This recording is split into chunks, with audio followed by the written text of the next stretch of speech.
আমি বলছি যে তারা কি বললো না বললো সেটা জানি না, কিন্তু আমার ঠাকুরের নাম তারা উচ্চারণ করতে দেয়নি। আমার ঠাকুরের নাম যদি আজকে আমার উচ্চারণ না করতে যায়, যে আরাধ্য দেবতা কয়েক কোটি মানুষের আজকে আরাধ্য দেবতা, তারা আশা করেছিল যে পার্লামেন্টের ভিতরে রাজ্যসভায় আজকে আমাদের মতদের কথা বলার জন্য, আমার হরিগুরু চাঁদের কথা বলার জন্য আমি বলতে পারিনি। এটা আমার আজকে দুর্ভাগ্য যে আমার ঠাকুরের কথা আমি বলতে পারলাম না। আমি মতো সমাজের কাছে আজকে কি জবাব দেব যে আজকে এখানে আমাকে এখানে পাঠানোর পরে তার আশা করেছিল, সবাই বলছে মা তুমি জয় ধ্বনি দেবো হরির নামে, কিন্তু আমি দিতে পারলাম না।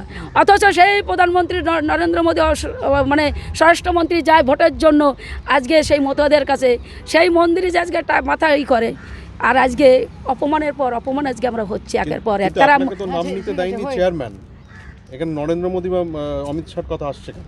শোন, তাদেরই তো গড়, এটা চেয়ারম্যানকে বসিয়েছে কে? তাদেরই তো বসিয়েছে বিজেপি। তাদের দল থেকে আজকে তাদের দল থেকে তো ওটা বলতে বলেছে। আজকে যদি না হবে তাহলে অন্য ধর্মের কথা যখন তাদের অন্য ঠাকুরের কথা যখন নিল, তারা বাধা দিল না, আমাকে কেন বাধা দেওয়া হলো? তাহলে সেটা আজকে তাদের আজকে বিজেপির থেকেই তো একটু করালো। চেয়ারম্যানের আজকে কেন বাধা দেওয়া উচিত ছিল? কেন আজকে আমাকে বাধা দিল? আমার ঠাকুরের নামের কথা আমি কেন বলতে পারবো না?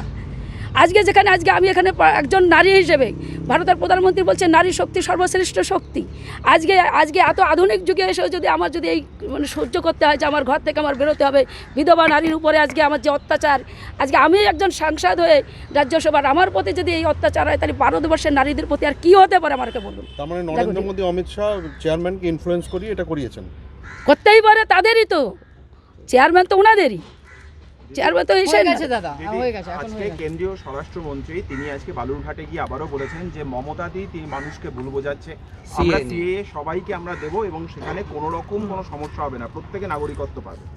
দেখুন, যে সিএ তারা মুখে বলেছিল যে 2019-এ যে আমরা নাগরিকত্ব আমরা নিঃশর্ত দেব, কিন্তু আজকে যে শর্ত বেঁধে দিয়েছে আমাদের থেকে আপনারা আরও বেশি ভালো জানে যে কের ক্ষমতা আছে, কেন আজকে একটা ফর্ম ভরেনি, কোনো লোকে কেন ফর্ম ভরেনি, এবং শান্তনু ঠাকুর নিজে বলছে যে আমি ভরবো, কিন্তু আজকে ভরেনি কেন?